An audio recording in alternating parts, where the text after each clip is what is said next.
খ্যাতনামা ফটো সাংবাদিক ও মানবাধিকার কর্মী ডক্টর শহীদুল আলম বলেছেন, রোহিঙ্গারা এখনও নিজেদের দেশে ফিরে যাওয়ার মতো নিরাপদ পরিবেশ পায়নি। সন্ধ্যায় কক্সবাজারের একটি অভিজাত হোটেলের সম্মেলন কক্ষে এবং সংবাদ সম্মেলনে তিনি আরও বলেন, বাংলাদেশ তাদের জন্য অনেক করেছে, তবুও মানবতার দাবি তাদের আরও পাশে থাকতে হবে।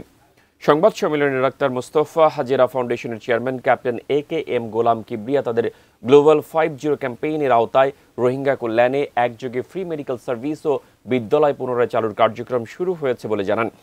মেডিকেল টিমটি গত 3 দিনে প্রায় 800 রোগীকে চিকিৎসা ও বিনামূল্যে ওষুধ দিয়েছে।